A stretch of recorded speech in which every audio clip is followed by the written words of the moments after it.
Well, welcome to our work session. We'll call the meeting to order. Just wanted to make a quick note on the agenda. I don't know if we told Rachel. No. Okay. We haven't had that chance. It won't impact too much, but we decided to move the budget down to the last item of the agenda so that when we're finished talking numbers, we can all leave. I don't think anybody will. It's hard to get re-engaged in anything else after we talk about the budget for 7 hours, right? Is that about right, Rachel? Okay. Well, so that out of the way. Second item's consent agenda. Does anybody have any comments or questions on the minutes or the fee request recommendation? Mr. Chair, not quite related, just wanted to make sure everyone knew Dr. Reeves is listening in. Thank you. On the phone. She's not able to physically be here. Sorry about that. Nope. Sounds good. So item 3, superintendent's report. All right, thank you, Mr. Chair, and thank you, board members. You see in my superintendent's report, we've got those 3 items. Jay touched on one already. Screen time committee update and textbook adoption update. And we've been going through that process, keeping you aware of the progress of both of those processes, the Screen Time Committee and the textbook adoption update. Prior to that, I do want to give you an update on the pilot we're working on with cell phone containers. I mentioned last month that we were working on a pilot at some of our high schools, and we're going to do some monitoring of a couple of middle schools with a little bit of extra intensity. We're starting that on February 17th, so just wanted to give you all a heads up. That's this coming Monday. And Dr. Webb, I may miss some of the details, so just again so you all are aware, Independence High School is doing a control group and an experimental group 50-50 with 50% of their students having those Faraday pouches that open with Velcro. And they're going to gather some data based on the number of student referrals for each of those groups, and then get some feedback from students, parents, and teachers about the progress of that. Also, at Nolensville High School, we are going to have every student keep their phones in their backpacks. Rather than some teachers do the shoe racks, etc., every student at Nolensville is going to keep them in their backpacks. And likewise, we're going to gather data on that, compare the student referrals, and get feedback from parents, students, and teachers on that. At Fairview and Page, if I'm not mistaken, Dr. Webb, we are going to do the reverse. We are going to have every student drop their phones at the entrance to the classroom on some rack and do the same thing, gather data there. At middle schools, we have asked as part of this pilot, let's see if I'm not mistaken, Dr. Webb, 2 of our middle schools, Page and Brentwood Middle School, we have asked them to place a 100% absolute focus of their teachers on every time they notice a student have their cell phone out, record it, so we can gather some good, clean data on how many of those events happen. What we do know right now is there might be that first offense, even if it is not quite an offense, where a teacher notices something and says put it away, and it might not get recorded. We're making sure that we have a recording of that so we can gather some accurate data on how much those cell phones are visible during the school day at those middle schools, without that variable of what if somebody noticed it and just quickly said put it away. We're going to do that for 1 quarter. That quarter is going to be the second half of the 3rd quarter and the first half of the 4th. So it's a 9-week period in surrounding basically surrounding those 2 edges of the quarter. Spring break is basically in the middle of that window. And then we'll have those last 4.5, 5 weeks of school to evaluate that, related to the board policy addition that you all asked for next year, which is addressing the appropriate storage of cell phones.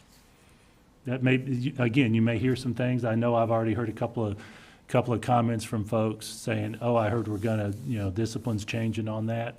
These are experimental locations with some pilots. Dr. Webb, anything you want to add to that?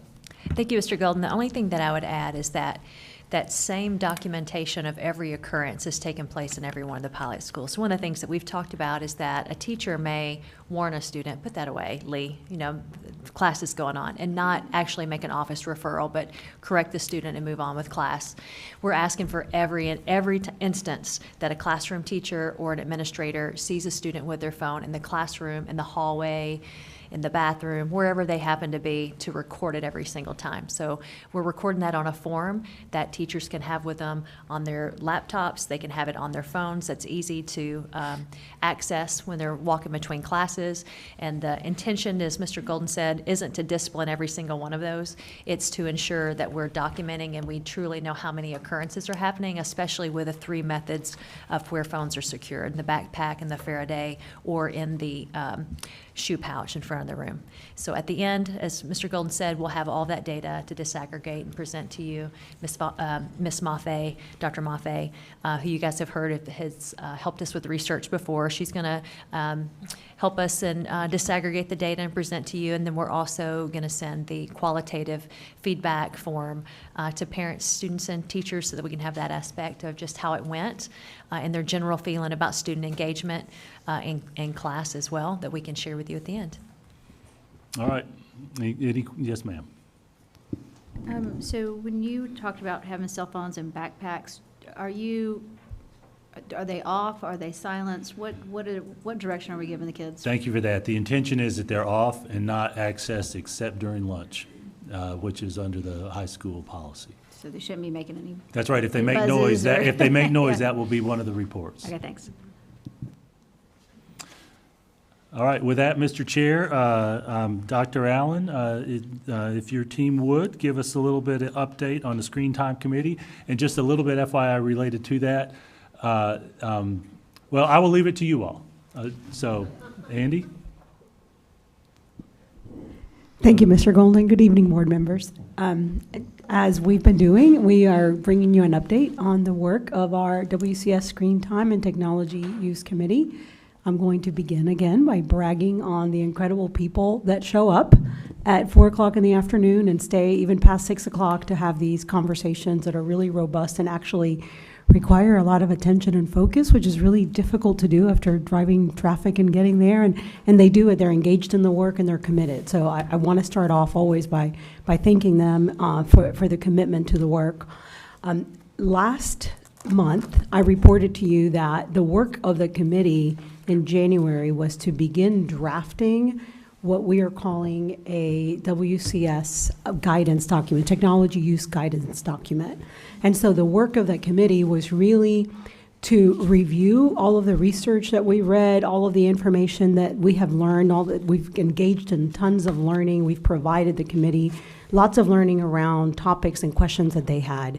So we reviewed that and then started to, in grade band groups, begin drafting what the topics were that were really important for the committee to reflect in a document, such as a technology guidance that's going to serve as a means to train our teachers, as a means to use technology in the most appropriate way in the classrooms across all grade bands, right, from kindergarten through 12th grade.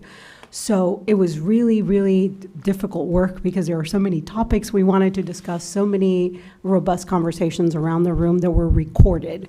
So the work after that, after we gathered all of that, from the last time we met to now, Andy and her department gathered all that information and then took all the topics that were identified through that work and created what we call areas of focus, and then created a matrix by grade band. So let me show you what that looks like. It looks like that. So that's what we brought back. Think of this document as kind of like a scratch sheet of paper where you put all your work down. So this isn't going to be our guidance. This is our working document where we're recording what is important to the committee in terms of defining what that guidance looks like. So this is one example For example, monitoring student access, compliant with federal and state laws, and our AUG were all mentioned in those documents. So we took those topics and then created a larger area of focus, which in this case is safety, privacy, and operational procedures. So we started gathering those topics and putting them under, if you would, a big umbrella. So we have now 4 big umbrellas that are making up, or 4 big areas of focus that are going to be part of creating this technology use guidance document. So our opportunities, I'm going to hit this back. What we did, well, let me go back here. What we did was we recognized that there are areas that were not like directly identified or discussed in some of the grade bands. So you can see how there are some blocks there that are blank. And so we asked our committee this month to look at anywhere where there was a blank space and consider if they wanted to add their thoughts, their statements, their beliefs about that particular topic so that it becomes part of the guidance document. So the committee engaged by discussing those blank areas and then creating language around that for their particular grade band. As you can imagine, there are some things, some of the topics that when the committee members talk about them, they're exactly the same. An example of that is monitoring. We have very, very similar language from K to 12, right? So there's an expectation that student use is monitored, just like that we definitely are going to be compliant with federal and state laws, and we want that codified in this document. And so there are going to be some things that are, some topics that really look the same from K to 12. And of course, there's some topics that are going to be very different from K to 12. And so the work of the committee is to really define what those differences are so they become part of our guidance document. So the opportunities we had this particular meeting, which just took place Tuesday, was to create, like, fill in those areas that were not defined yet. Now, we intended to share out our thinking whole group, but we didn't get there because, again, the conversation is robust. We have lots of people asking great questions, and we're having great debate and discussions, which take a long time. So as you can imagine, our timeline is a little bit off, nothing to be concerned about, because really this document is going to be so important, and it's going to drive what we do and how we use technology, the frequency with which we use technology, the intention of technology, so many pieces that are just so important for our teachers, our students, our community. So we want to make sure we don't rush this process. The idea is that we're going to create, this is the draft sample. So remember I told you this is kind of like our workspace. This is what it's going to look like as a final product. So this is an example of what the document, the actual guidance document will look like. So it'll have an area of focus at the top, and then it's going to have the principle. So what is it that we are committing to? What is it that we're saying about training and support in this case? And then there's going to be some key expectations for teachers, for students, for families, and underneath that, we're going to have what it looks like in practice, which is actually my favorite part of the document because it really gets into the practicality of it. So we can have expectations, we can have great principles, but what does that look like in the classroom? What does it look like in the students' hands and the teachers' hands? So we're most excited about that part, and I think the committee, when they look at the draft next month, is probably going to really appreciate that.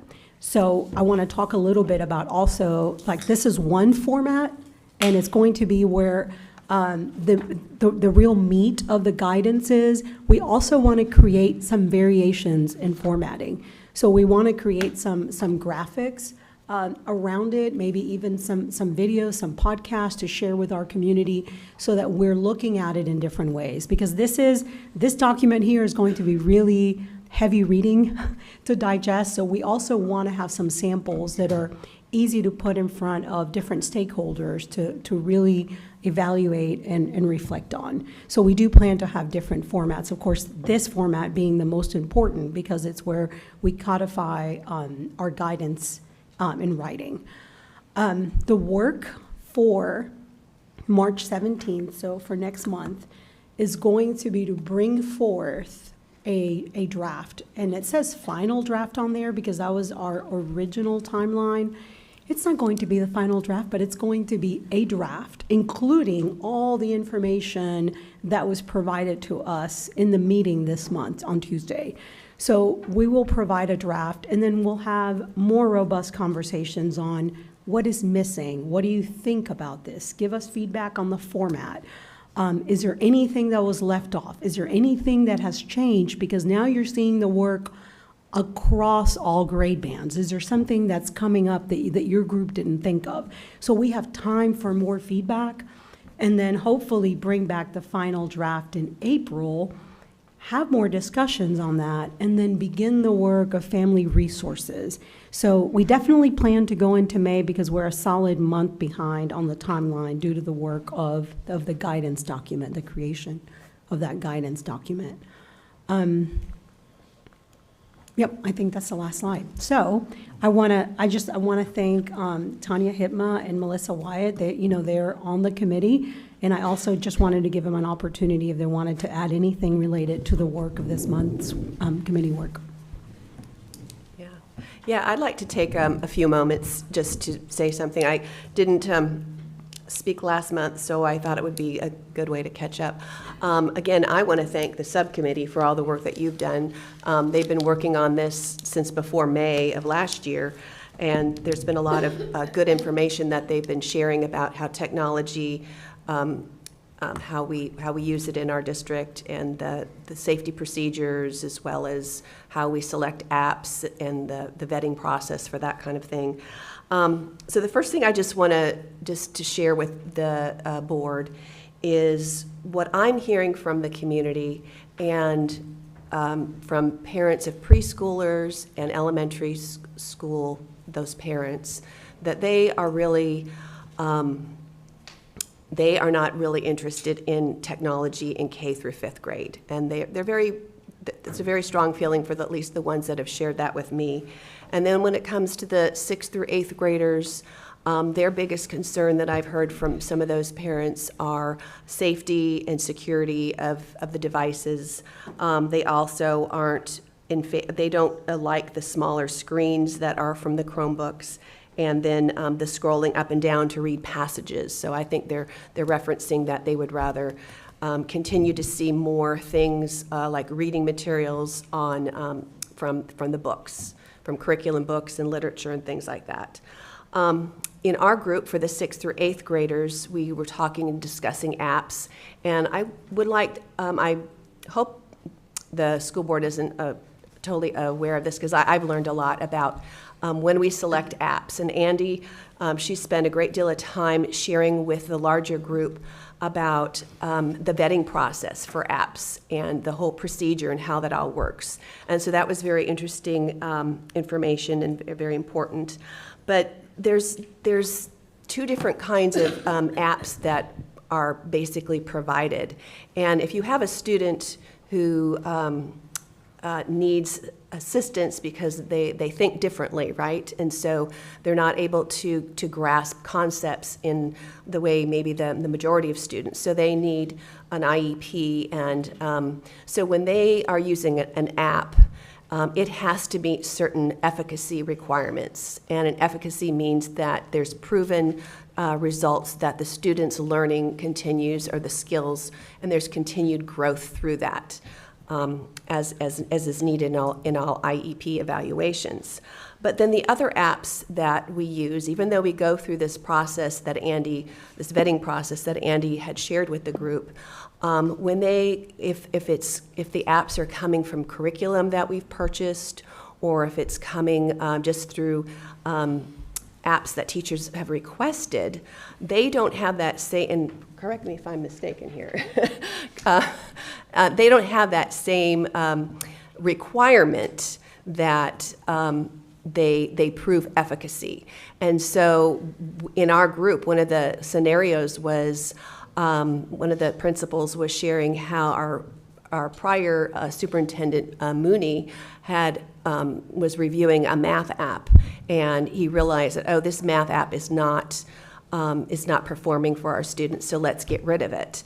And so another comment from someone in the group was, well, then the students become guinea pigs, and so and that's a little concerning. I mean, because we do all this work, to make sure we choose the best apps, but still there's no guarantee that it improves learning. And so that's something as a board we need to consider. And one of the recommendations from our group was that the apps are reviewed like every 3 years to make sure that learning is taking place, and so that we kind of give it its efficacy in saying that these are proven apps that we like.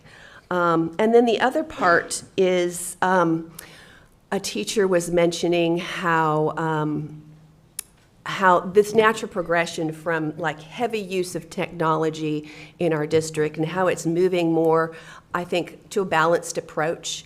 And it wasn't surprising to me because I think we have great teachers here, and they are observing that when students are using real physical books and when they're using paper and pencil and being able to express themselves, that there's better retention, better critical thinking, and working on the attention span when you're going back to these basics. But then she still, even though she made that remark, she also said, but I still think we need balance. And I says, well, why do we need balance? I mean, if it's proving that these back to basics is working, why? And then the conversation went to the different learning styles. And so, you have kinesthetic learners and audio and visual learners and, that type of, so they were kind of, I think, including that balance component in there. And then so someone else was mentioning how, what was I going to say? And she says, well, we need that because we need to engage the kids. So these apps are engaging for students. Well, obviously that's kind of, technology is very distracting. It's built that way to engage kids and to get them, that attraction to them. And I says, well, and then it's like, well, why does that component need to be there? And then it was said that, well, because kids have short attention spans in middle school.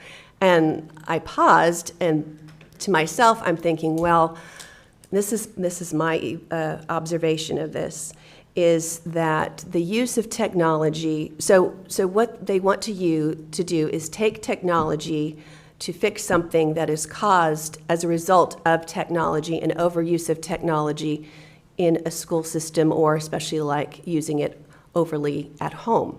And so these kids, because they're using technology so much, is up to 7, depending on their age, 7 to 10 hours a day or whatever it is, that they are increasingly, you're seeing students with lower attention spans, and that's concerning because students are not developing,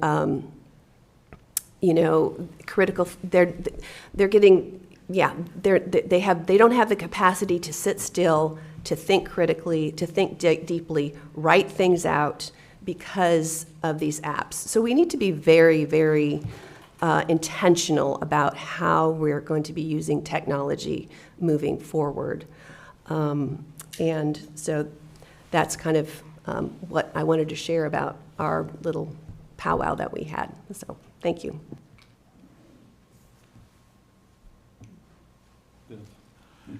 Can we go back to that first slide on monitoring? Thank you. Grades 3 through 5 have different monitoring at all times by teachers.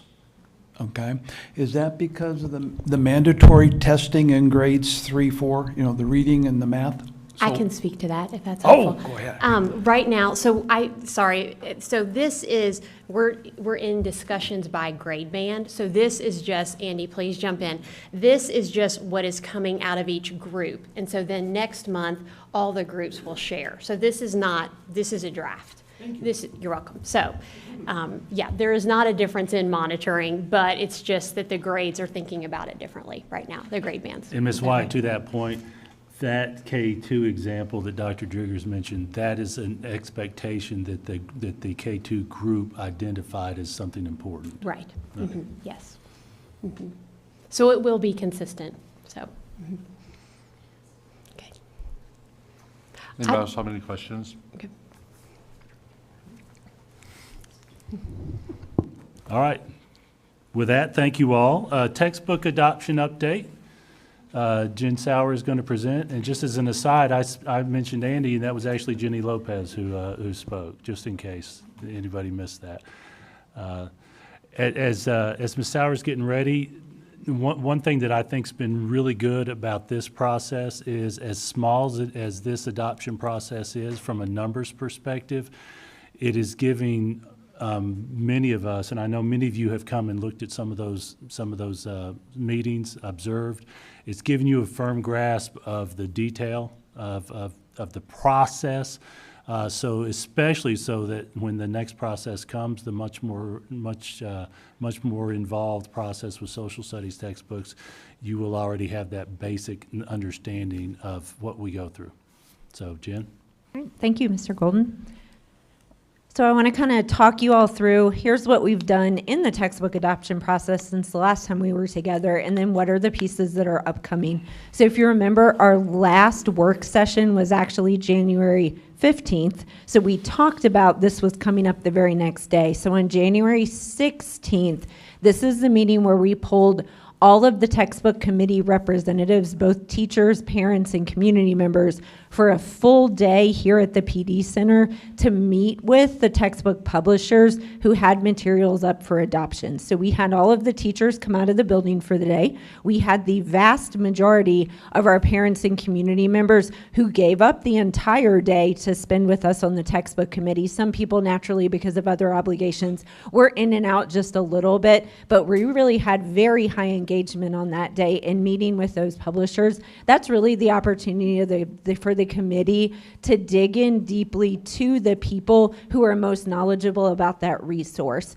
We did have, I think we spoke about this the last time, the CTE adoption is very narrow this year. I think there are 3 teachers in the district who are not part of the textbook committee, but are also teaching courses that are up for adoption. They were also invited to be here that day. We met with each publisher for approximately 50 minutes. The teachers had time to debrief with each other, and then all that information was brought back to the additional teachers in the building who taught the courses. We're also in the process of hosting all of our public reviews here at the PD Center. So we had 6 dates initially identified and publicized to the community. 2 of those dates did fall during the ice storm, and so we ended up having to cancel those, but we've added 2 additional dates to make up for that opportunity as much as we could. We've advertised those on our website, and we sent them out through our communications department to our community on our various social media platforms. We've also put up at the public reviews that we've hosted that were already on the list, just a notification to let people know that we had added in those additional 2 dates. We also have digital access available on our website for anybody in the community to be able to get to at any time. We do have a process to collect public comments through that public review. We have paper forms that are here at the PD Center available for people to pick up. There's also a digital form. It's exactly the same questions. It's just in digital form that's linked on our website. It's also available in that QR code for anybody who comes to the public reviews here but are interested in filling it out on that electronic form instead. We have made that public comment form folder available to the textbook committee members and also to everyone on the board. As of today, we don't have any public comments, but if we get any, we'll make sure that we get those put into the folder, and we'll make sure that the committee and you all get notified that they're there. And Ms. Sauer, I'm going to pipe in just a Yeah, bit. absolutely. We have had visitors during our public meetings. We have. just haven't had any of these forms submitted. Correct. So there have been some discussions and some questions answered during those public times, just didn't lead to anything in writing. That's correct. I did have one reviewer who was here who asked about how long was the forum going to be open? So I shared, and I'll share with you all, we always collect comments from the public. So there's really a never time that we would say, hey, the public comment period is over.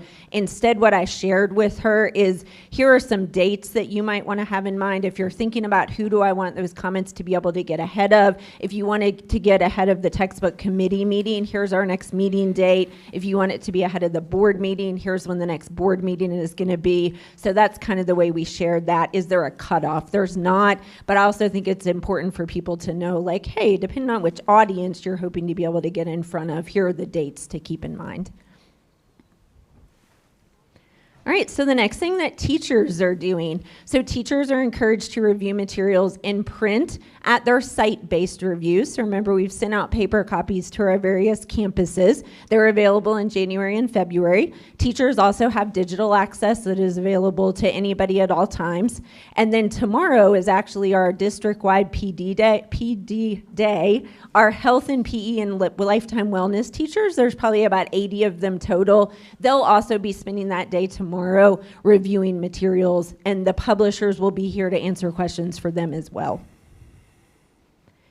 Starting tomorrow, the teacher recommendation form opens. It stays open for approximately a week, so it opens tomorrow. It'll close on February 19th. That's the opportunity for teachers to submit both their recommendation and their reasoning for that recommendation. I'm going to show you what that form looks like on the next slide, so I'll come back to that in just a moment.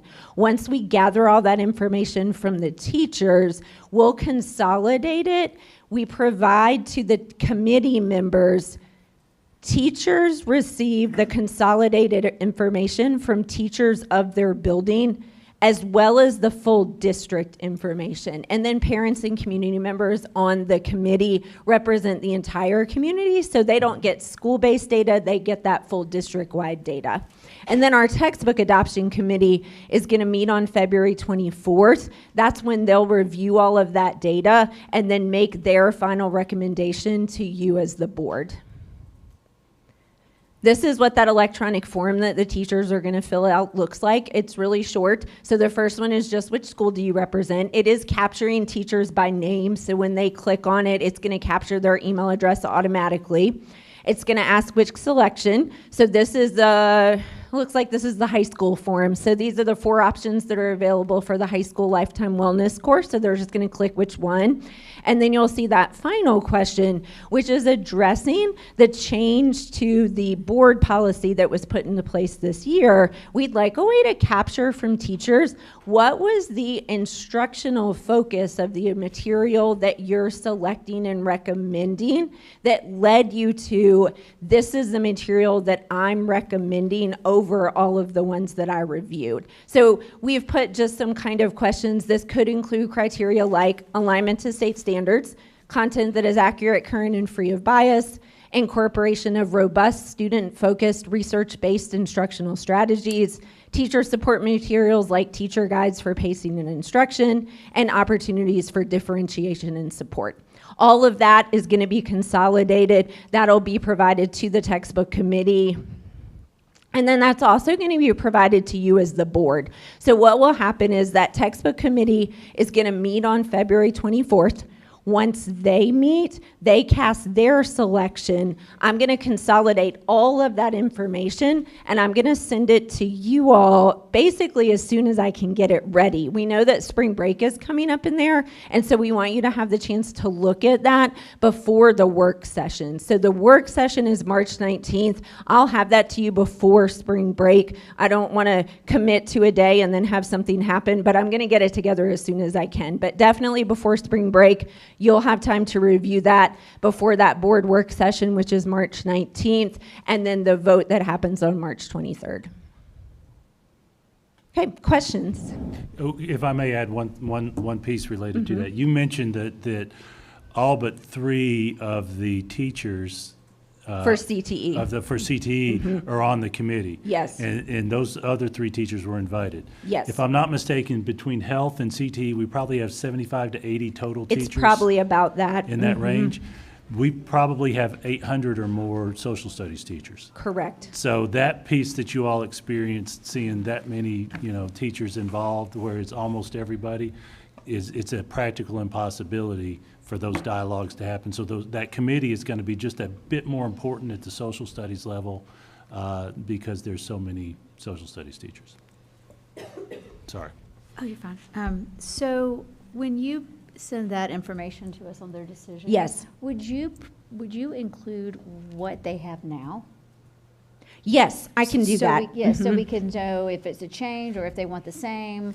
Yeah, That would that's be a helpful. great point. Thank you.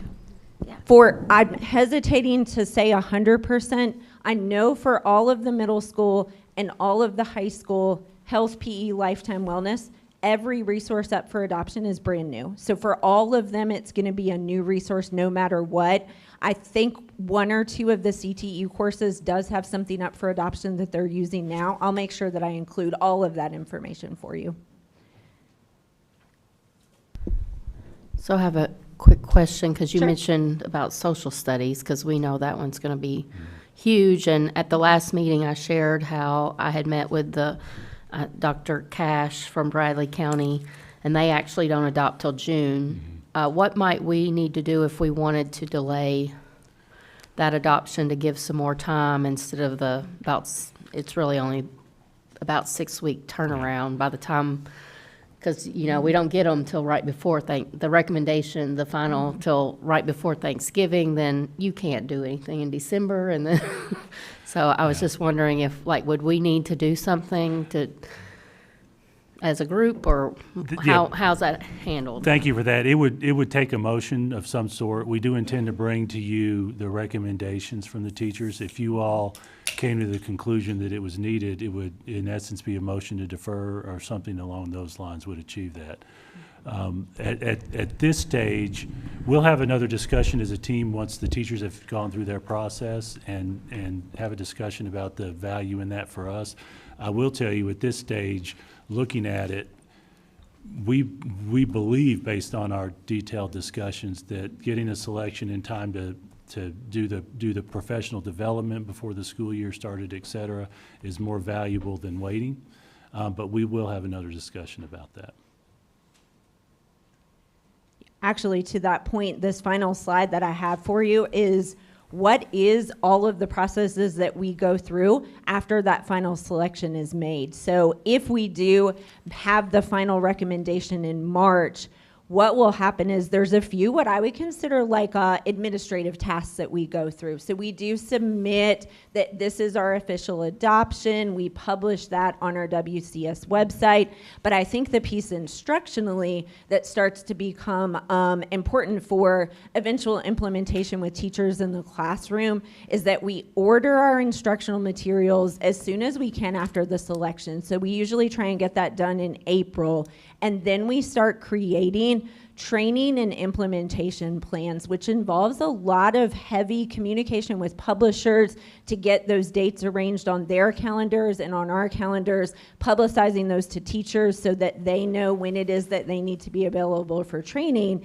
And then the other really important piece that happens is that after we know what the adopted material is, our specialists meet with small groups of teachers to create our scope and sequence. The scope and sequence is the document that aligns, here are our instructional standards with where are those standards taught and located in the instructional materials. We have a commitment to making that scope and sequence available to teachers before the last day of school, because one of the important work that the teachers do over the summer is create pacing guides for the following school year. So if we don't have our scope and sequence ready for teachers by that final day of school, they're not able to meet and do that pacing work over the summer to be ready for students to come back that first day of school. And then the final piece there, I kind of already mentioned, but the timeline of that is when do we do that training for teachers. So usually what happens is we do training throughout the summer, and then we follow up on that first district-wide day back so that teachers feel prepared to start teaching with our new materials and our new standards that first day that students are back in the building. So another question I have, The social studies standards, the new social studies standards are already available on the Tennessee website. Are we not working on scope and sequence documents now? One of the things that we do is we wait until we've chosen an instructional resource. And here's really, I think, one of the big reasons for that is that what we found is that an instructional resource will generally sequence standards in a way that the publishers have said, hey, we've designed this resource so that from beginning to end, it's building student instruction in an intentional way. So the state standards are, here are the standards that need to be taught. It's possible to mix them up in order. And so what we found is that if we wait until we have the instructional material, that can be a cohesive conversation, that we're spacing out the standards in a way that they're following the sequence set up by the publisher, so that really we're getting that full intent of what the publisher intended from those materials.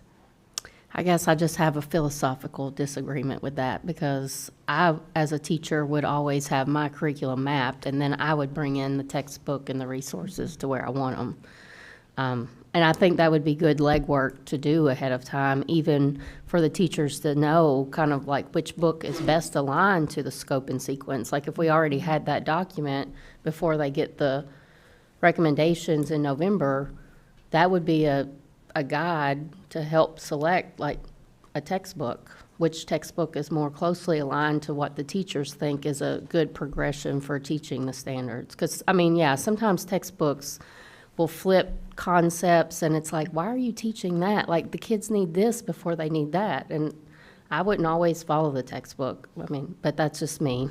So just something to consider of moving up some of the scope and sequence work, especially again for social studies, because I know that that's going to be a much heavier lift than the CTE. Thank you for that. We'll make sure our specialists have that discussion. Yeah, I agree with Margie. I think just from someone who's spent years in the classroom, it really is, once you know your standards and your curriculum, some textbooks will be more attractive than others, because I think that's a fair point. So I just wanted to echo what you said.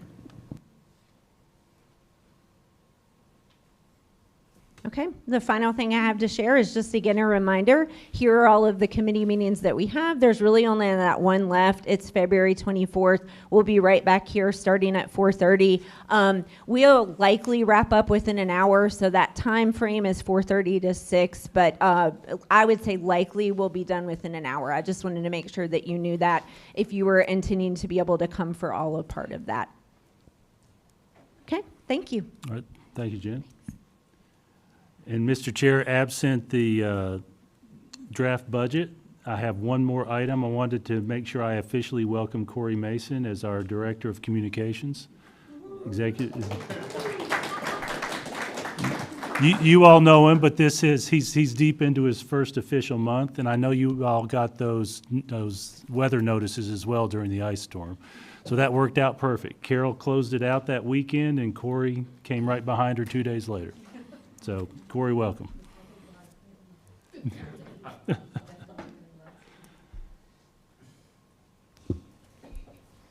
All right. Jason, you want to move on to new business? Uh, There is no board chair report, by the way. Oh, okay. Actually, operations report, if I may. Yes, thank you. Brian King?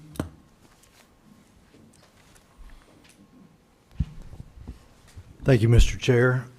First thing is, I know Mr. Golden sent out an email after the commission meeting on Monday night. So the two renovations for Grassland and Hillsborough passed. The athletic field lights did not pass on Monday night, so we're going to revisit maybe some different ways to do that.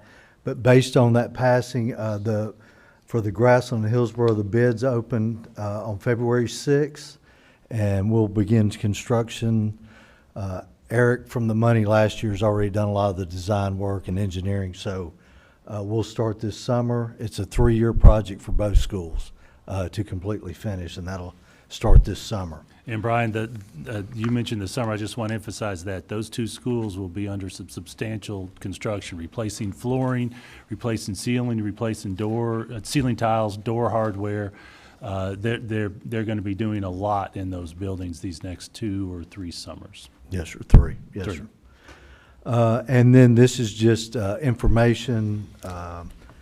We haven't met since we voted on the open zone schools. And that opened on February 4th.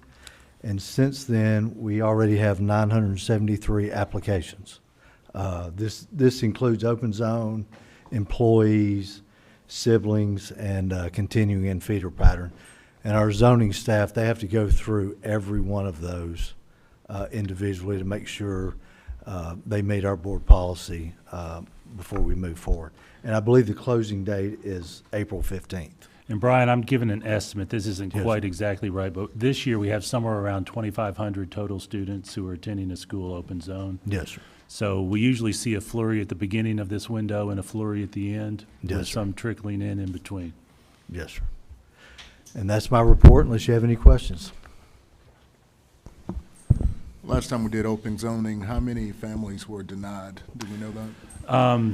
So I'm trying to remember, Allison may have the exact number. We can get that. Yeah. There were 4 schools, I believe, that were actually Independence, Franklin, Ravenwood, and Spring Station Middle had a actually actual had lottery. lotteries. had a lottery, which I means- know Spring Station resolved 100%. So I believe it was just the 3. The 3 high schools, we'll get you those exact numbers. Yes, sir. Okay, thank you.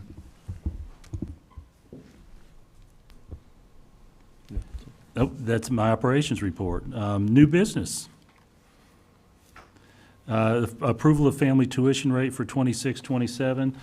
You all see in the packet a memo from Rachel Farmer related to our analysis of how we calculate the tuition rate. I want to give you a caveat. This tuition rate is the local share of what it takes to educate our students on a per pupil basis. So we will be asking for your approval of this tuition rate. I did want to make sure you knew that we are not open zone to individuals who live outside of the county, so the use of this tuition rate is quite limited.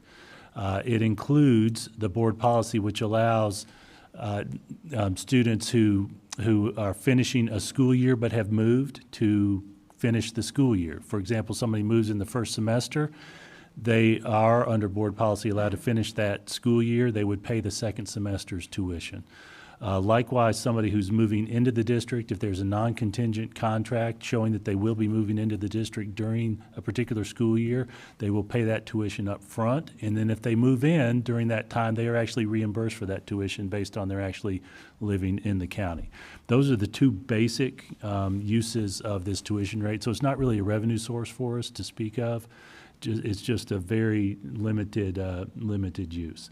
The key for me is comparing that work to our per pupil expenditure that the state shares. And this emphasizes that about 2/3 of our per pupil expenditure comes from local. And that's substantially different from many of our, many other districts across the state. Let's have a quick question, Rachel. I know this 9797, it includes all that money down at the bottom. That's the capital appropriation and the debt service.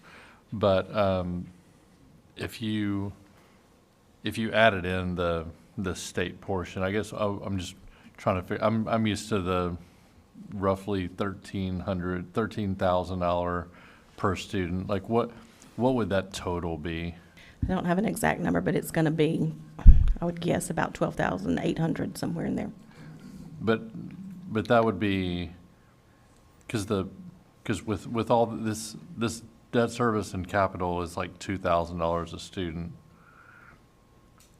right? It is, and part of the per pupil expenditure actually does take into account. Oh, what it was reported. actually, I know that, I knew that calculation. So all right, so that calculation, and I know you're always hesitant to just take operating budget divided by number of students, because that's not really the way that Correct. that number is calculated. So when we see that 13,500-ish number thrown out. That includes some capital? There's some of that, there's a federal component to it, there's a cafeteria component to it. There are different pieces that come into that number. So this really, I mean, so this number from the total local share, it really is closer to It two-thirds? is, and our revenue, when we talk about budget, we always know 66% is coming local, and federal, within the GP budget is 1% or less. And so that is pretty an accurate depiction. Thanks. And just for y'all's information, we had, for this year, 216 employees that did benefit as well from being able to use our tuition. And that's a reference in the last line of Last this line of the memo. memo. Our employees, it's $2,000 for the first year, and then we have an SOP that reduces that over the course of 5 years. So a teacher or a staff member full-time who's been here 5 years, they do not pay a tuition rate for coming. And just to clarify, that's a family rate, not a Thank you. per student rate. That is correct. Any other questions on family tuition? All right. So, I'm just gonna question, so you did mention, like, we've never taken out of county. Have we ever thought about leveraging our online school to try to get parents to pay tuition and maybe create, and then make that like if we did that, a per pupil? I mean, I'm just throwing it out there. I don't know if anyone's ever discussed that, or. We have discussed that, but it may be worth us having another discussion. What we know is, based on the numbers we receive from the state, generally for every student who comes in, it increases our expense because 2/3 of our budget is from county. So it might be worth us doing an analysis with our online school. Right. Because I would those say numbers online only. might be different. Yeah. Because of the staffing. Because I know some counties are actually taking some of our kids Yeah. in elementary because they're allowing them to be Yeah. out of county for the online school, so. And Union County has an online school that's kind of the longest standing one. Their state receipts are substantially higher than ours. It's been a few years since I looked at it, but it was apparent to me why they were doing it, because that state rate, their state receipts are higher than ours.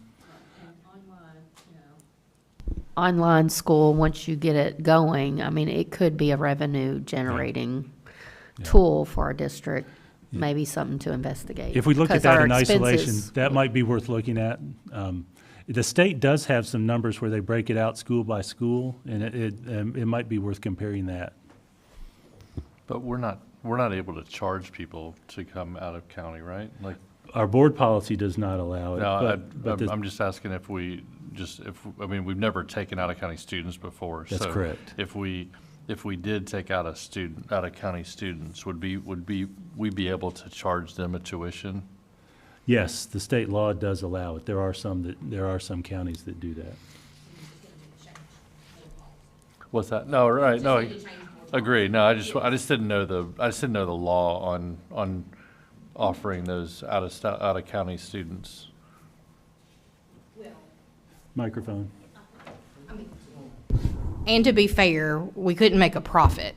We could charge the cost, but to be clear, we couldn't profit from out of county. In other words, we could Tuition. charge this calculated cost, right?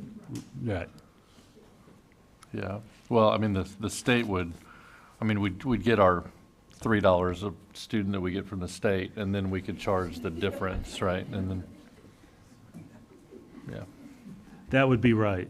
Just for clarity's sake, and I've seen this in other counties, again, those that have a higher state rate, they get their state receipts, and then they traditionally would charge that county difference so that they would get the per pupil expenditure. And Dana, I think that's what you're talking about. That's in essence a cap. It is, correct.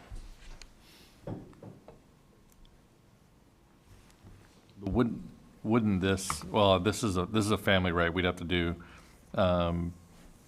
it some other way, but I mean, this is essentially, I mean, because we could take our total per pupil expenditure and charge that to the student,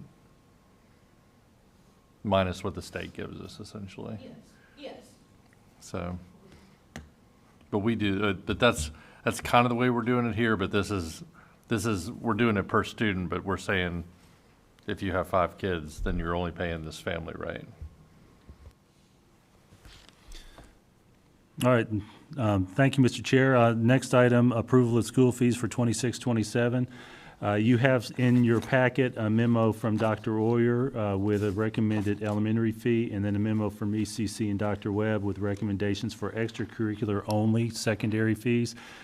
These numbers and these requests are exactly the same as last year. You may recall that last year the board talked in pretty good detail about curricular fees, which are a misnomer, and so we went through the process of not including board-approved fees, but instead opening the door for students, for schools to do fundraisers related to that. So we have the same exact recommendation for this year. Certainly open any questions that you may have.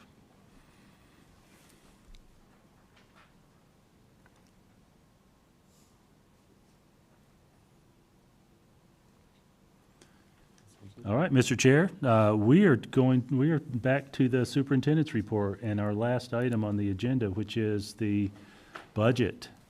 So Rachel is the one listed on the agenda to speak to that. I did want to preface it, Rachel, and I know you're going to say the same thing probably, but I'm just going to make sure. This is our preliminary look at it. Rachel will give some detail related to it. What I would like you all to be thinking about is there's a lot of detail in this, and you will come up with some questions over the next month. And we invite you, as those come up, let us know so that Rachel and her staff can process on it, or I can, or whoever might be the relevant person. So don't feel like that this presentation is it, because we're going to revisit it, actually two more meetings. Next month's work session and the next month's voting meeting. This will not appear on this month's agenda for the voting meeting because it's just not scheduled for a vote. With that, Rachel? Thank you very much. You're going to have stamps all over that draft, and I need to stress that again and again. Mr. Golden has said it. This is a draft. This is a working draft that is going to change a good bit between now and next month. So as we go through, y'all have heard this. Your old hat's at it now. You kind of know what's going on this time because you've seen it, but there are some people that haven't heard. So when I say things, I'm just trying to repeat to make sure everybody is on the same page and understands. So again, this is a draft.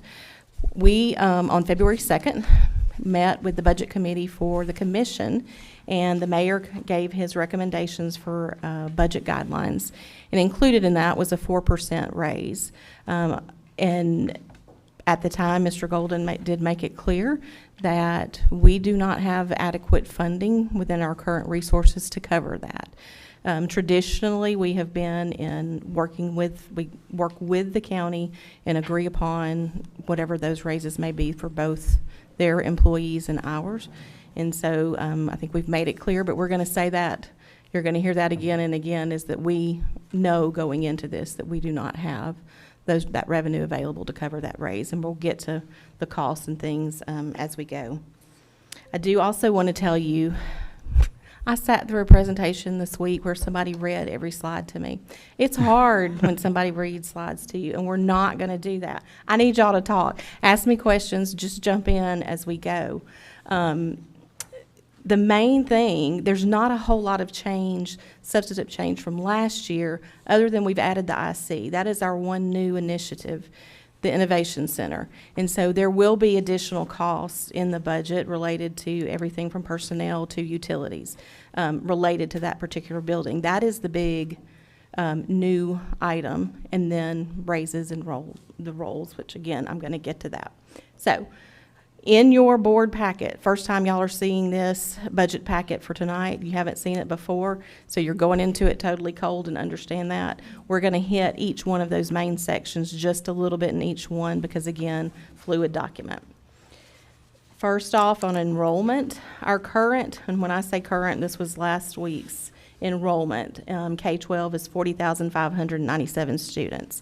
What we're projecting at the end of the first month is 40,533 students. So again, you're seeing a small decrease, about 60 student decrease is what we're projecting at the moment. Actual end of first month compared, that little blurb at the bottom, compared to our projected into the first month was greater, but those were projected numbers. The bold numbers on the top right left are our actual last week's enrollment versus what's projected. So sometimes you'll hear people give different numbers of what we're going down. It's different things in the first month as opposed to the actual where we are right now. So we're actually projecting a 0.2%, is that right? 0.2% Decrease. reduction, Not a lot. based on our current enrollment, our seniors matriculating out and projected kindergartners coming in. Yes, ma'am. So we do this every year, and I never circle back. Like, how did the projection from last year go? How did that translate to this year? Was it pretty spot on? It Are was you a little getting bit lower. It was a little bit lower, but I'll get you the actual. Okay, yeah, that's fine. I was just curious. Okay, so in that packet, as you go through and you look at enrollment, you'll see it broken down by the individual schools and by grade bands. And again, Ms. Nunley works really hard trying to look at individual areas, individual schools to see the developments that are coming in to try to make those projections. And so that number will be the number we use going forward, just because we have to pick one and not continue to change with it. So that's the enrollment number projection that we will be using. That one won't change. Any questions on enrollment before we get into personnel? Okay, cool. So our staffing standards that are also in your binder there are no changes to it from last year. There may still be a few little tweaks. Nothing, again, we're not changing anything great. It's more cleanup just to make it easier to read and to follow. And so we probably will have a little bit of edits on those, but what you have in the binder is going to be the exact same as we had for 25, 26. I'm having a hard time. I keep thinking of this year. I'm talking about this year's budget because I've been working on it since September. This year's 26, 27 for me. So 25, 26 staffing standard and 26, 27 should mirror each other closely. The PCR is that position control report that gives the detail of all the positions at all the schools. What's in this packet tonight is just the summary page. And again, this one is changing constantly. One of those things is that open enrollment as students enroll in different schools as we see that activity happening, or as we see a particular trend, it looks like a school is further down in enrollment. Those numbers will change. So I've just given you the summary to give you an idea of positions that we kind of have estimates on things, but don't have any exact. Because principals haven't seen their PCRs either, we don't want to put that information out there and scare them when we know that it's not accurate at the moment. So in the aggregate, Rachel, we're actually projecting for this budget a net reduction in staffing of 12.7 positions. We are, and keeping in mind there are some positions that we are adding. Again, the Innovation Center, we're adding 4.5 positions for it. Because of staffing standards, we did have a couple of schools that will gain an assistant principal, for instance. And so there are some additions, but not really large ones for this year. Any question on that? Yes, ma'am. Is that 12.7 reduction, is that all teachers, or is there admin? No, it's cumulative. Okay. Teachers, I want to think was maybe, I'd have to go back and pull it,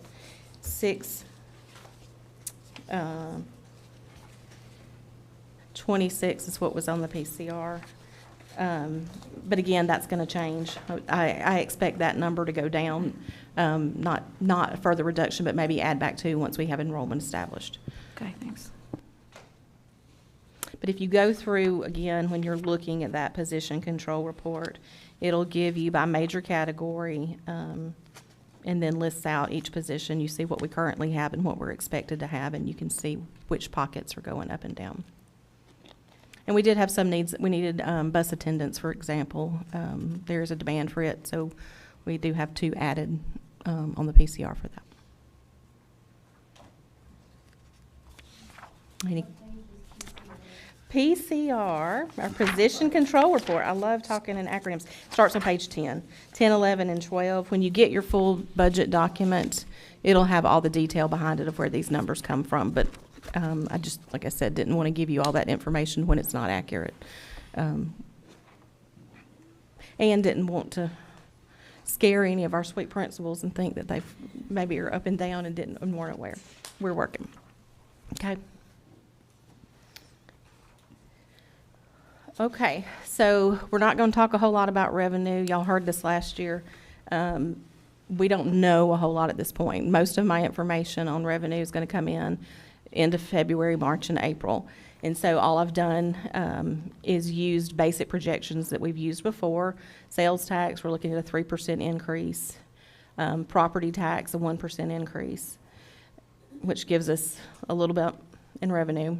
TISA is one of the things that we're hoping we'll have information the last week of February.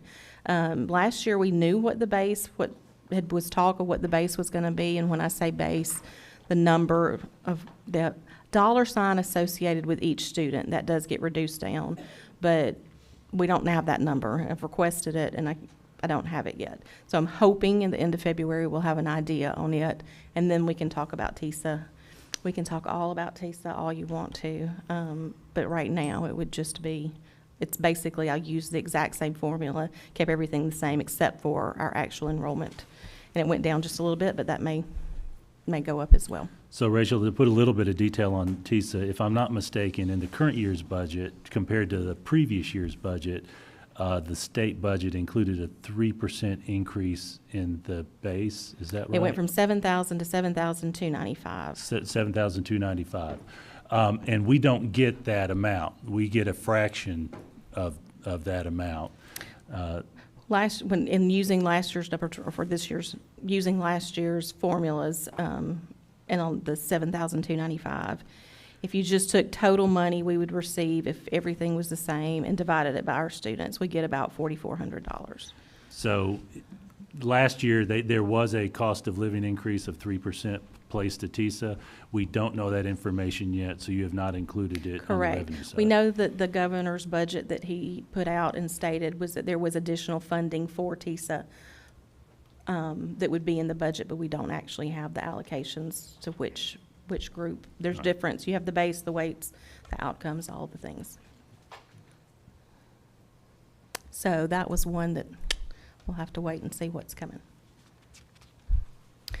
Again, not spending a lot of time on revenue just because too many unknowns at the moment.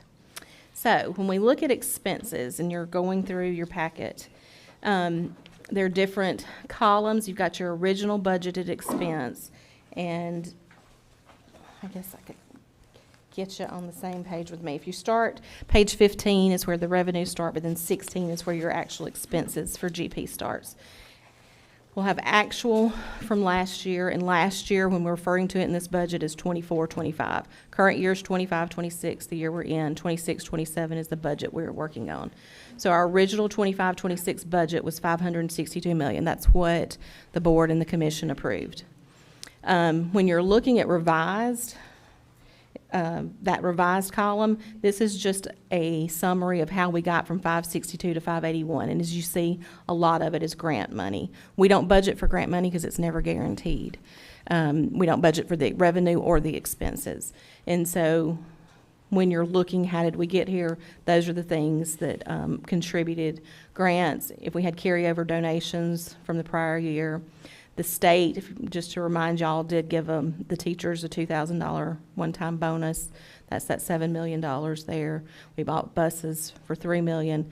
So just when you're looking at that column, that's a reminder of why there's a difference between the original approved and then the revised. And again, Rachel, you touched on it, but just in general, many of these grants are restricted. They are. So the Innovative Schools Model grant, that $10 million, that largest number, that's what we use to build the Innovation Hub, Innovation Center.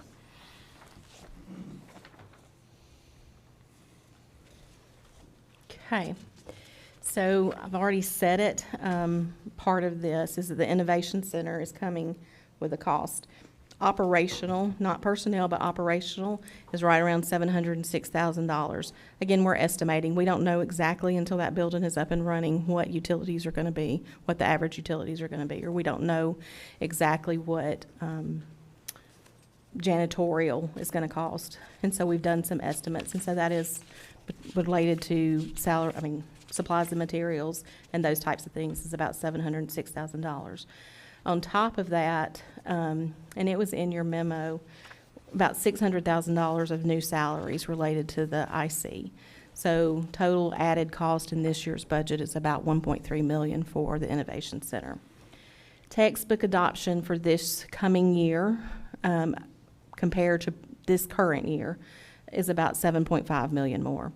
And so those are our two big ticket changes. Without those two increases, operations in total would have gone down by 4.8%. Technology went down. Many of our departments were able to go through and evaluate, make some harder decisions, and make some cuts as we were trying to do our best to be stewards of the money.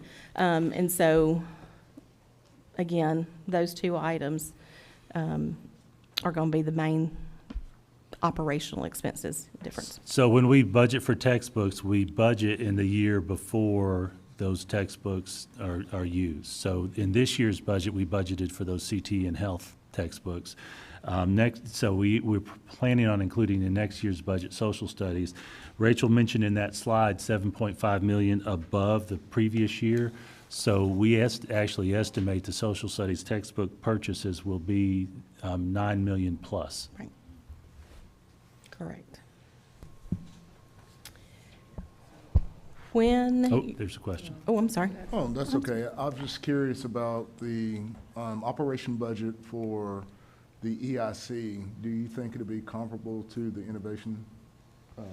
The IC, the EIC.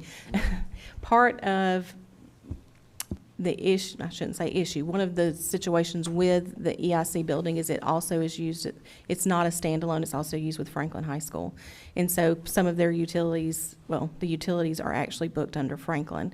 And so we don't have a true comparative because the IC will be a standalone. But, I mean, the space itself, I think it would probably be comparable, but it will be a little bit different. So we have budgeted $706,000 for the operational side, for the Innovation Center, for all those new college and career tech programs that we introduced to you a couple of last month. Yeah, I already lost track. Some of that money is startup money because you're going to buy some items that may not have to be repurchased. If I'm not mistaken, Rachel, I think we're somewhere around $300,000 for some startup materials. And also, do we have access to that previous slide? To Yes, this one? that one. You're going to get this whole PowerPoint Okay. tonight. All right, thank you. So the question I had is, are the textbooks, is that this 76,100? I was just trying to figure out where it's added on this, on page 14. They are on page, the detail is on page 16, about 2/3 of the way down, under 7110, regular instruction. 542-988, right in that. All right, say it slower. Okay, so on page 16. Okay. About 2/3 of the way down, right around 544-935 Yeah. is your textbooks, elementary, and then you'll see high school. And then middle school, then we've got instructional kits and then middle school, from the 935 down to the 938. But like on the page 14, like you don't see a $7 million increase. That's what was confusing me. That's why I didn't know where the textbooks were. They're in 71-100. They're in the major category of 71-100, which is regular instruction. So let's go back and do that. I'm glad you asked that question. So if you're looking at page 16 at the very top, underneath general purpose, because we're in the general purpose fund, you see 71-100 regular instruction. When you're correct. And so when you're looking back on page 14, that's a summary of every one of these major categories. The major category detail are on these back sheets, but that summary page will have everything totaled up for that major category. So in this case, that regular instruction, the budget went from 240 to 251, 240 million to 251 million, and textbooks are included in that number. Rachel, if you would, give a little bit of explanation on those four columns. Of course, we've got 24, 25 actual. Can you give a description of the difference between the current year original budget and the current year revised budget? Yes, sir. The current year original, I'll go back these slides a little bit. No, let me go back one. So the current year original, that 562 number that you're going to see at the top of that column, not looking at revenue, we're looking at expenses. All of the information that is on this slide below that gets you to the 581. And my number is different now. No, it's not. 51, 581. Well, I may have to go back and look at this. That'll get you to your revised budget. So again, it's all the grant money, it's the carryover, it's the things that we've pulled out of fund balance. That is the revised budget. That's the current budget we're working with. So That's for- column 25, 26, current year revised. And I don't know if this will work for you all, but when I process through this, I focus on the original budget, the current year original budget compared to the proposal. That feels to me more like apples to apples.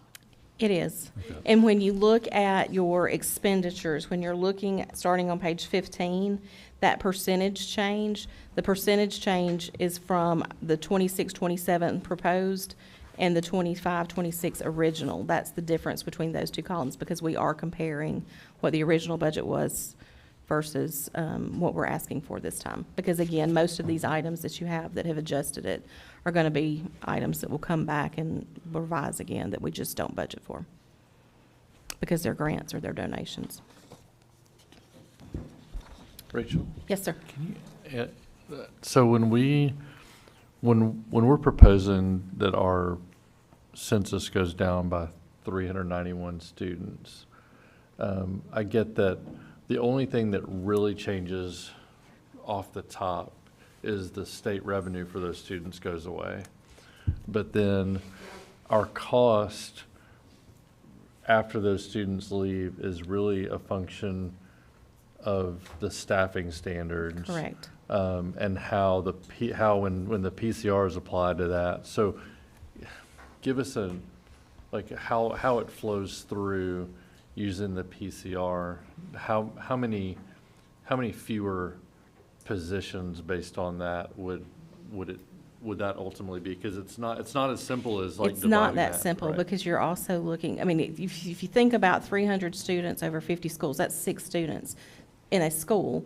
And if you've got K through 5, that's 6 grade, I mean, that's one student, could be one student a grade.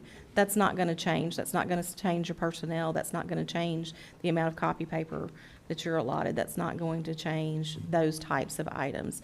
And so really where you see the change is if it is in a pocket at a particular school. And you'll see it through the staffing standard. We also allocate, we have certain allocations. So the site-based allocations are based on your student population, which we'll talk about in a minute. Something I just said, copy paper, that is based on your student population. But again, one student isn't going to make that much difference. And so that's why it is super important that we get that part right when we're staffing. Do you have anything else, Ms. Hall, that you want to say? The only thing I'll add is we really do have to go by kind of on a granular level, because we do have, each little like grade band has different teacher-student ratios. The other thing that can affect when we're looking at such small numbers and groups is the open enrollment. So depending on how open enrollment goes, and it hasn't closed yet, that might affect it a little bit.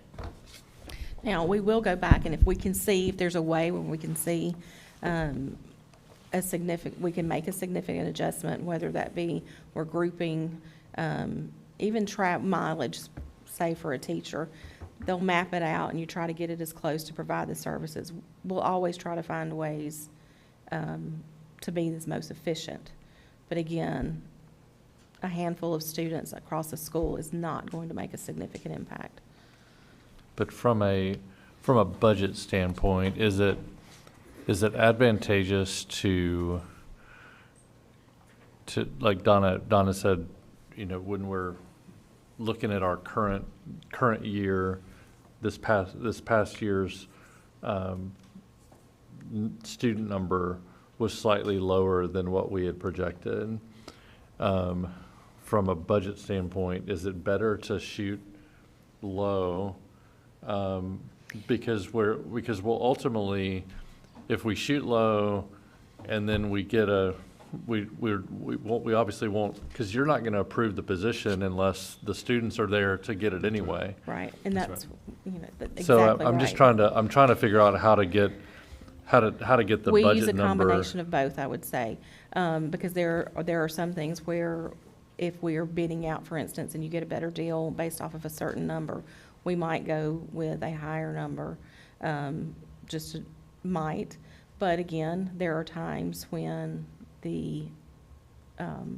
again, particularly, I think I've already said it 3 times, I'm not trying to repeat myself. When you get into the actual hiring, we may have a position that is budgeted for, but we're never going to hire it unless we actually need it. And so any of those positions that are there that don't get hired, they go back into fund balance. We also will look at positions and say, okay, we may have, let's take bus drivers. We would love to hire more bus drivers. We don't have them.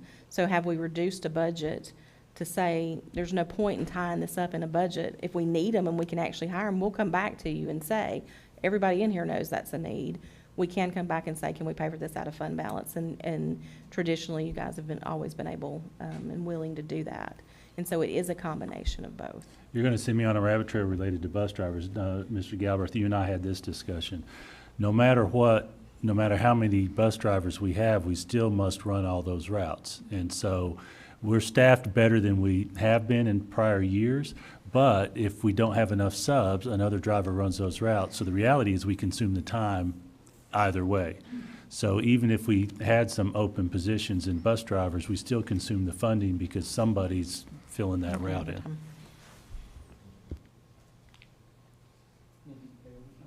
There is some overtime. Bus drivers' days and weeks are typically not a full 40 hours unless they're running a field trip, et cetera. But there is some overtime for that. If the only thing a bus driver was running was their morning and afternoon routes 5 days a week, they might not hit 40 hours because their full day's not that. But add in some of those other things, so there is some overtime. That's right, it could be. It could be. You're right. When you factor in athletic trips, band trips, field trips for some of those drivers, it could be higher.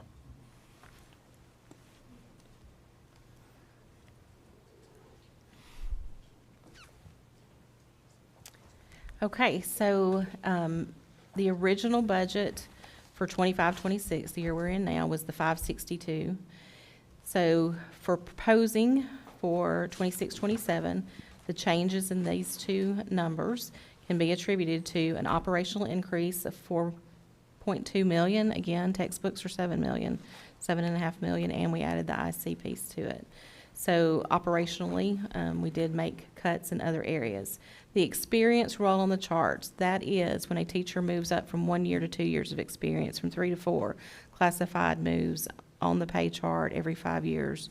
Up to 16 years, there is a bump in pay. That experience roll costs $4.1 million for this year. And then a 4% raise, as the mayor instructed, is $12.6 million. So these are our big buckets.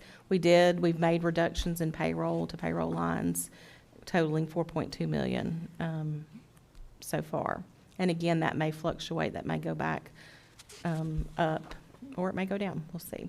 So the budget you have before you right now, the budget request, would be $579 million. And Rachel, if I may, that 579 you can see the numbers there related to the increase compared to last year. That's the expense side. You introduced the revenue side earlier, and you didn't spend much time on it because we still don't know and are not optimistic. It's about $8 million in the budget right now, Okay. the difference from last year to what I've got this year so far. But again, that number's gonna change. And so we aren't projecting we have the funding yet for this 4%, but I want to make sure I mention something publicly. We do at this point intend to include it in our budget based on the county government's parameters. We do have a responsibility to speak with WCEA leadership through our PECA process, Professional Educators Collaborative Conferencing Act. And so we don't have any specific plans related to where that money goes, because we do have that responsibility to talk to our teacher leaders. And when I say where that money goes, I want to emphasize this. We don't project we're going to have this money at this point. It's going to take some help from county government if this is to happen. So I want to say one more thing. Reductions in payroll so far, we're at 4.2 million. Notwithstanding the textbooks, we also reduced operations by $3 million. So cuts have been made. We are looking, and we're going to continue to see where we can, but we have already made $7 million worth of cuts based off of last year's numbers to this year and what we're requesting. I had the request also from a board member to give a little bit of historical information. And so I have dug in, but I don't want to give you inaccurate or not complete information. But just a point that has stuck out with me in what I'm doing. If you Googled right now cumulative inflation for the last, since 2020 forward, my guess, I've seen everywhere from 22 to like 30%, probably 25 is a better rule of thumb. And so when you look at our overall overall expenditure budget, we've gone up 30%. That's operations and in people. And so we're not off the mark. We're following in line with what inflation has pushed. So just keep that in mind too, because it seems like a very large number when you look at the budget, and it is. It's a huge number. But that's what has happened over the last 7 years, is that increase. When you're looking at the packet again, this is the summary page. I think that was on 14. At the bottom of each one of these, you're going to see this little box to the left that basically will give you projected revenue. It's telling you what our estimated fund balance is, and this was as of the 12th. So that tells me what all my resources are. Then I have to look at the expenses I'm asking for. We are required to keep that 3% at the end of the year to have a 3% fund balance. And so I have to pull that money and make sure I've got it covered. And that gives me my total expenditures plus that 3%.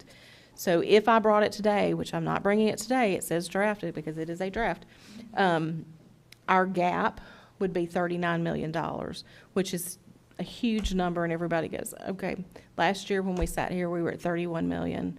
And so how did we get there? Why is it different than last year? A few things have happened. One being, I want to go back and remind everybody what fund balance is. Fund balance is your savings account. And so how do you get money in your savings account? Revenues are more than expenses. What you have left over, you put in. So if we budgeted expenses last year and we didn't spend it, that money goes back into fund balance.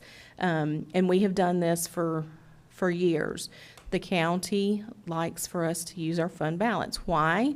Because that means that they don't have to do a property tax increase, which is fair. If we have the resources, they would like for us to use the resources we have before they go to that route.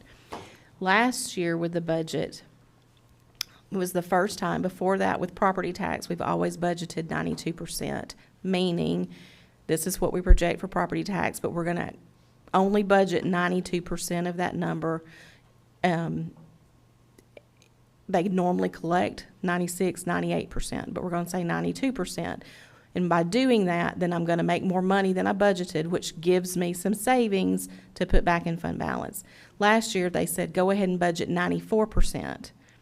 So that was a one-time bump for us that gave us more revenue to close the gap, but then that reduces that amount of money that we had to put back into savings, so it reduces our fund balance for this year. So that was about $5 million. So the difference in last year and this year's fund balance, one, everybody knows when you spend your savings, if you're not getting money back in there, it goes away. It's not the revenue and expenses. So I'm going to, if I may, Rachel, speak to that in different terms. When we presented our budget to county government last year, one of the ways they funded the pay raise that was consistent with most county employees last year was by changing how they projected revenue. It did not change actual revenue. It changed how they projected it. That's a 1 year, one time fix. because when fund balance shows up for the next year, that money's gone. And that's part of what's contributing to this year's fund balance, this year's gap. Correct. If I may, I'm looking at Board of Education. Could you want to talk about that? No, I Sure. just explain it. Yes. So within the major category of Board of Education, when you get into the details, there's going to be $12 million that is for the raises. They all go into one line. So there are multiple expenses that are related to the Board of Education. These are not, y'all would love to have that as a salary, I'm sure, to divide between the 12 of you, but that is, right, that is not what that is. So the reason we do that is as you go through the document, you see for every person, every salary that goes in, there is Social Security, Medicare, there's retirement, there's medical insurance, dental insurance, life insurance. So there's all those accounts in every category. So instead of trying to keep coming back and forth and entering it in and taking it out, we put it in one lump sum. And then if we need to reduce it or if we need to increase it, we can do it in one lump sum. We bring it back to you once it's all approved and let you So see we're all the not categories. getting $1 million this year? That's correct. Yeah. Okay. And of course, you focused on board, I focused on office of superintendent. In that example, everyone has its own story. In the office of superintendent, it includes reception staff, it includes our zoning department, et cetera. So when you hit a particular one, you have a question, we'll be able to answer that, because some of it's not obvious on its face. Correct.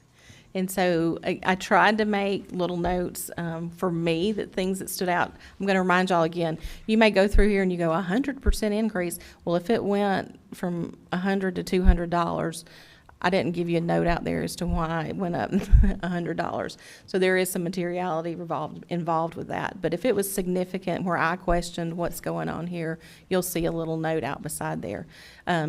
Again, repetitively, you'll see on each category that has teachers involved, it'll say a one-time bonus.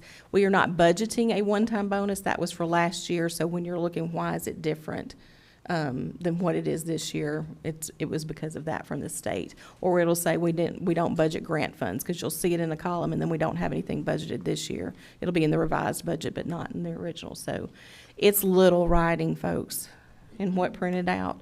So get your readers and try to see if you can read. And if not, call me and I'll tell you what it says. Again, you've got that detail. We're going to be working on that. Every time we go through it, we see something that we're questioning. And when I say we, Vicki Robbins is my assistant finance director, and she and I work closely getting this done. We've been working on this since September, which is crazy, and we still got a ways to go. So just know, and I say we because it's this whole group of people have been working on it, and they try to do a good job of really listening and focusing on what we needs versus wants. General purpose, I'm sure y'all are going to have some questions as you have time to look. There's going to be another one, 71,400. Normally, that student body education programs get some questions because that's where we put money into one line. We divide it out to the principals, to all the schools, and they get to determine then what they spend that money on within a few lines. And so you'll see it in one, and then it like goes away. It looks like nobody got anything. Did we take it? It's just because we don't allocate it ourselves. They'll allocate it throughout the year. Rachel, do you have the slide that kind of breaks out the big things that are contributing to the difference this year? Mm-hmm. So let's go back to that. This is the big difference right here, is just that operation increase. It says 4.2, 7.5 of that is textbooks, 706 was for the IC. Again, experience roll, if we did a 4% raise, and then we did reduce, that's it. Those really are the big differences from last year to this year.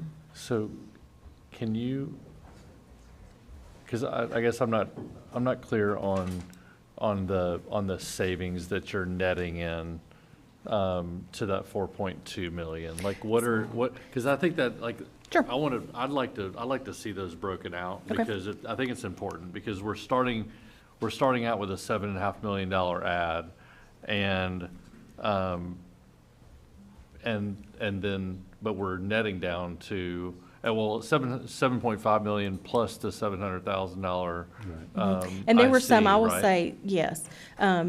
You'd have to go through underneath fiscal services, for instance, janitorial falls in it.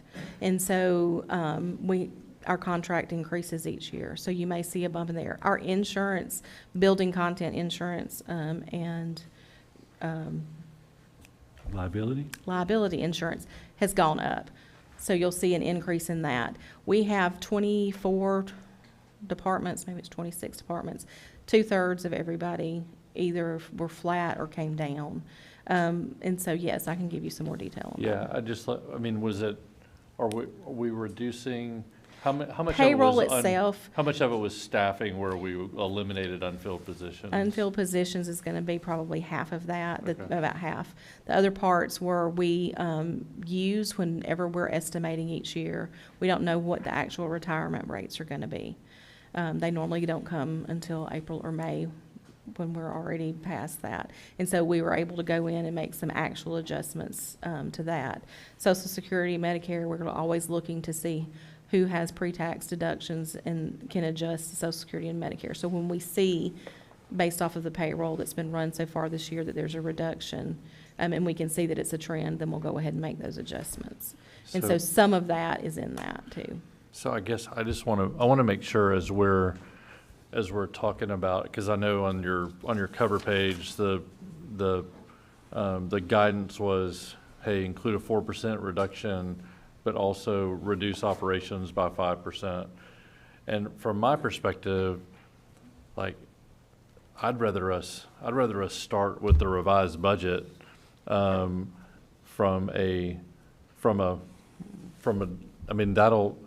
mean, if we use the revised budget as the starting place, in terms of reducing costs, like it puts us closer, because right now it shows that we're going up from, like. Yeah, if you're looking at revised, we're actually going down. We're going down. Yeah. And so, and that's net of the cost increase. There's just a way to look at it to say, hey, we are reducing. I mean, so, because we're increasing. So because from my perspective, if we start at the revised budget and come down on all the reductions, like, that's all we can do. We can't help the fact that we're on a textbook cycle that has to increase, and we've got the roll that's part of that 12 million that has to increase. And granted, the EIC or the IC is something that we committed to 2 years ago when we took the money. So I think we need to be able to show Sure. the reductions that we're making and not net them if at all possible, I Okay. think. So just to tell that So, story. Mr. Galbraith, under that, it sounds like what you're saying is create something that shows the increases over which we had no control, the decreases that we did have control over, so that there's a comparison that shows the net. And Rachel, I suppose probably we ought to pick some materiality as well, because some of those lines went down, to your example, $100. They did. We were at $25 and $20 and all the way through, so. Yeah, so. Hey, from my perspective, have those as backup to say, this is everything that makes up this big line. Yep. There's staffing, and then there's probably other operating. But at the end of the day, if we're talking about reducing our overall budget, our overall staffing costs, or our overall operating costs by 5%, and 80% of it is staffing, I mean, we're making a little dent in it by with removing these unfilled positions. But I mean, but everything else, I mean, there's just not a whole lot. A lot of our operating costs are actually going up by unforeseen. I mean, by just the nature of the cycle. So Yeah, because of inflation, right? some of it's inflation, but some of it's just textbooks. Like we don't. That's right. You actually prompted another thing I wanted to mention to you all.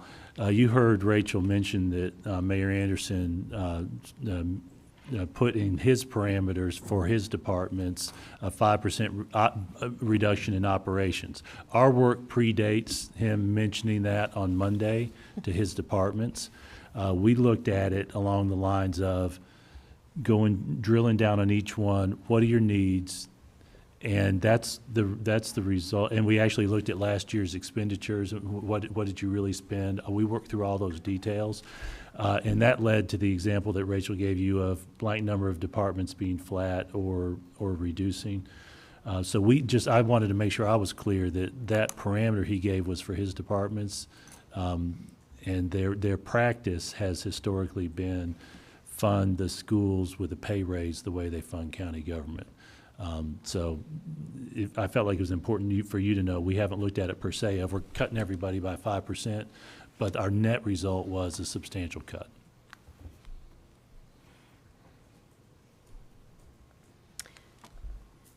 The next section will be related to the Central Cafeteria Fund. As you go through it, revenues and expenses, this is your summary sheet. They have fund balance. They do not have a gap. And in the packet will show also their proposed, this will be, when I say they, this will be the same for Central Cafeteria and Extended School, which are both independently funded, and meaning they take in their revenue and expenses and it's not paid for with tax dollars. So there was no gap for Central Cafeteria. Again, the fees are going to be listed in there. They have not increased since 2018-19, I believe.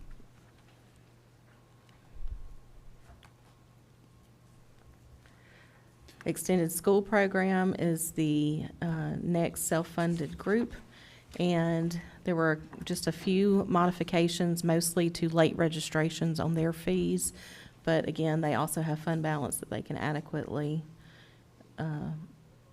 fund theirs.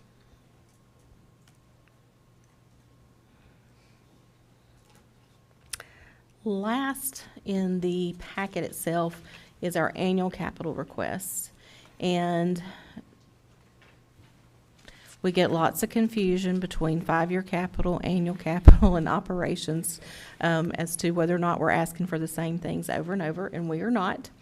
Annual capital are those items that we basically know we're going to have come up. These are going to be things that happen throughout the year, whether it be a HVAC unit goes out.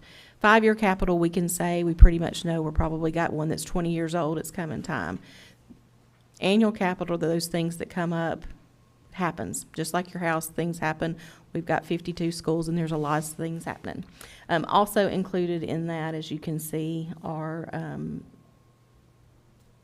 some of our computers. Tongue in cheek, our virtual schools HVAC is fine. It's perfectly fine. It works great. But overall, we're going down in our requests for this year. Last year, the commission did fully fund our request at 14 million. What's in yellow is what we're requesting for 26-27. The reason it's broken down is a reminder, general covers our high schools 9 through 12. Rural covers our schools K-8 because we split them because of Franklin Special District. They are K-8, and so the funding has to, when they issue bonds, has to be broken out. So that's why you see it broken out. So if I may, just because this is a question we get sometimes, because Franklin Special exists, anytime the county does a bond for what they call a rural project, which is a K-8 project, Franklin Special gets a commensurate amount of bond money. So if I'm not mistaken, Rach, it varies a little bit based on a percentage, but it's based on their enrollment versus ours. So usually it's somewhere around 6.5%, 7%, something like that. That's right. And we won't get that number. The state gives us the allocation. It's our average daily attendance rate between the two, and we get it April or May. And so our budget changes a little bit whenever we do get that as well. Our allocations for property tax also plays in there. And that's one of the few funding items that's based on average daily attendance, not based on enrollment. Right. So we actually report our student attendance electronically. You have all of the detail in the packet that you can go through and see all of the projects that are listed out. If you want to see which schools, the letters, and if you're not sure what the letters mean, any of us can tell you. But if you see FVES, that's Fairview Elementary School. So just think through. But again, any of us can tell you what those schools are if you're not sure. But that would let you know where the things are planned, or where we think some of the things are planned. As you have questions about that, again, Mr. King can answer those questions mostly because this falls underneath him. And he's worked with his people very, very closely. And I will tell you, over the years with the county commission, it's varied from year to year what they ask of us related to comparing annual capital versus our 5-year capital plan. There has been a time where I think maybe transportation items were in there. Generally speaking, county government has been good to fund those annual capital expenses, recognizing that you need to do those regular maintenance items. Sometimes they'll just fund a portion of it and we'll come the next year and we'll kick the can. Roofing projects sometimes get a lot of that, Adam, right? You'll patch up and cross your fingers until, for another year. It's that kind of thing. But traditionally, county government has asked us to, more recently, include this in with their evaluation of their budget and ours on an annual basis so that they can have everything they're looking at all at once. Somebody did ask me too what other capital outlay is. That is for all of the furniture that may be throughout the whole district. So when a desk breaks, when chairs break, or when we have a new classroom, any of that would come out of other capital. Rachel, Yes, sir. what's on the cycle for Chromebook purchase this year? This year, Mr. Galbraith, K1 and 2 are scheduled for this year, with K and 1 being 1 to 2. So it'd be half the number of students. What's in the budget right now is 1-to-1 for second grade. That's in the budget at this moment. And you may remember we intentionally delayed that a year from our original schedule. Yes, sir. In part to give the Screen Time Committee time to evaluate it. And then the following year, what will that look The like? following year we'll start over, it'll be middle school. Which would be a full, as opposed to this, assuming that, let's just say that we have the same number of students. Yes. It would be 3 full grades getting Yes, sir. 1-to-1. And then the following year would be high school, then the following year would be 3 through 5, the following year. It's a 4-year cycle. 4-year cycle. So Yes, so we're on the lowest of the Yes, sir. of the 4-year. Yes, sir. Okay. Does anybody have any questions about anything? Again, it's all in your packet. You're gonna when you do have questions, email, call, and I will gladly answer whatever I can. If it's something that's gonna fall underneath somebody else that they may have more detail about, I'll do that. We do have one more slide that we want. A request came of let's talk about technology and what it has historically cost, and that was a loaded question when we really got into it because of what I said. We have 5-year capital, we have annual capital, we have GP. So to go back, and each commission has been a little bit different of where they want the funds for, put it in 5-year capital, put it in annual capital, that needs to be in GP. So, Mr. McNeese, who is our IT director, spent a lot of time trying to go back to make sure that we had it all covered. We knew the total amounts, but the request was to break it down into some categories. And so that's what you'll see on this slide. We did go back to 2020, 21 forward. And I will call on Mr. King to correct me when I misspeak, but older being to the right was 12 million. 25, 26 was 29, and you immediately go, oh my goodness, we have doubled on technology. But pay attention to that third line that was the security. $9 million of that has been tied into our key fobbing projects for all of our indoor doors, which was huge. Do you want to? And if I'm not mistaken, that was paid out of capital as well. That's how the commission funded it. That was out of 5-year capital. Right. I'm not going to go through this line by line. I am going to give you just a little context, just briefly.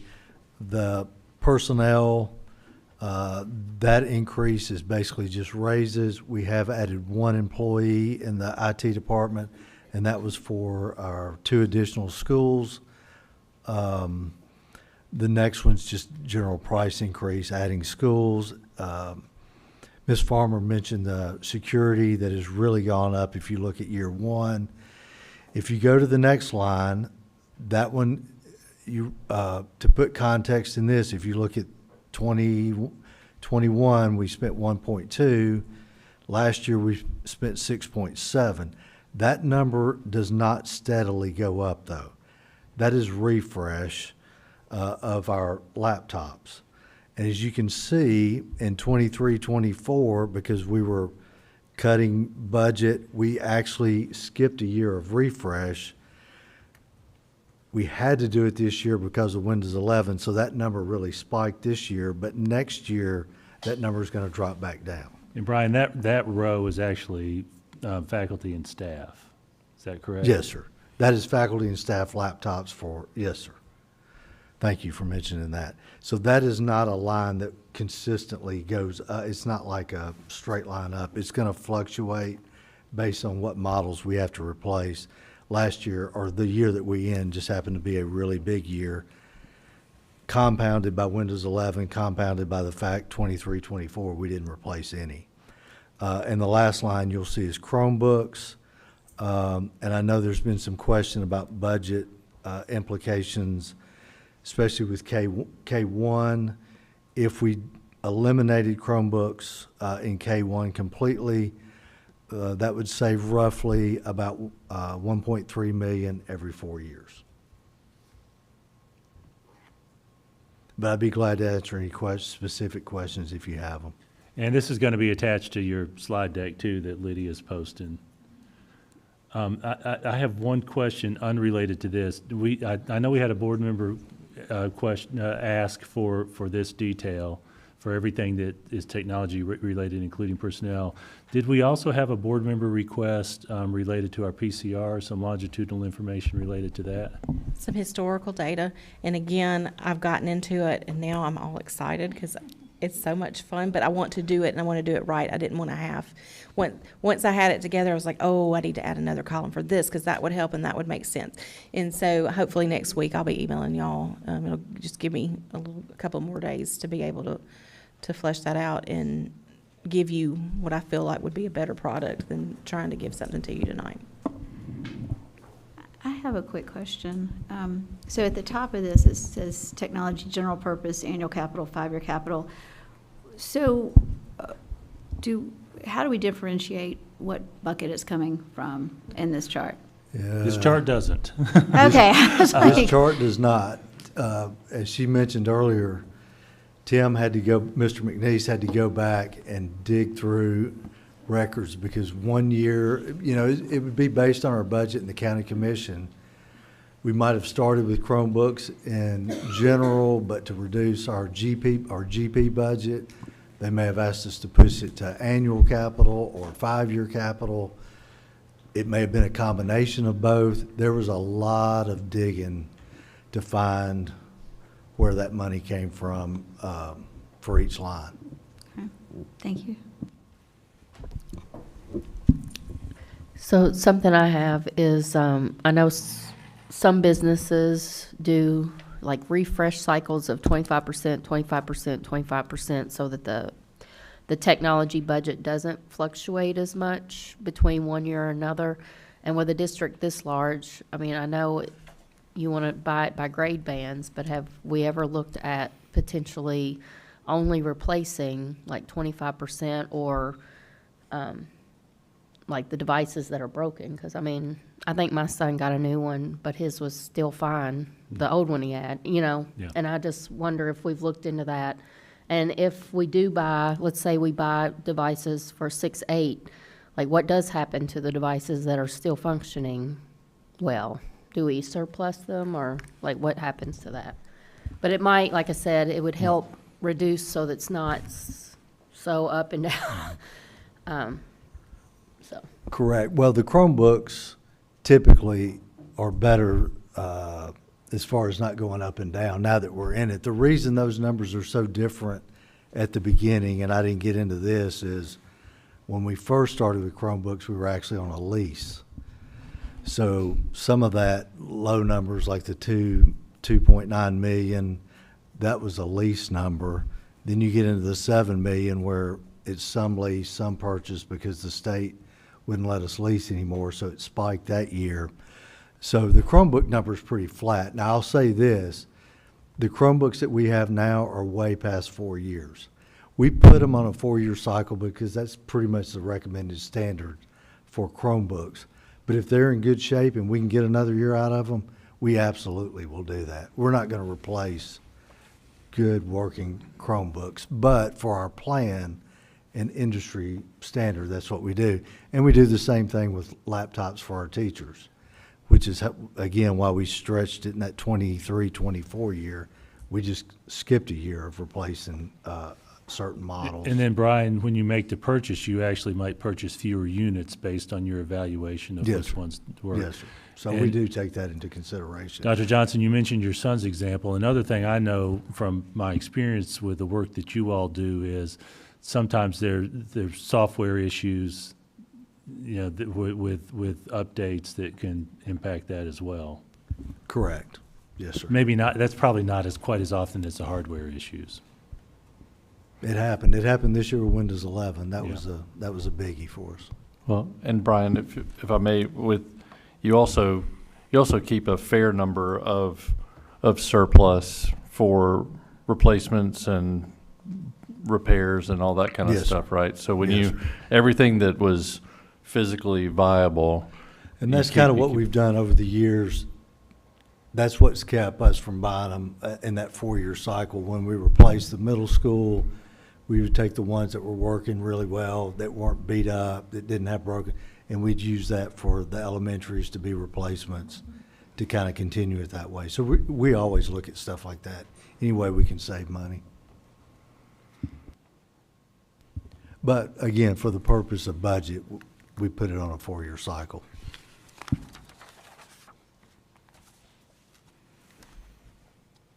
That's my report. And that's all I have. Again, I cannot ask you enough. If you have a question, ask it. Because odds are if you're questioning it, somebody else is too.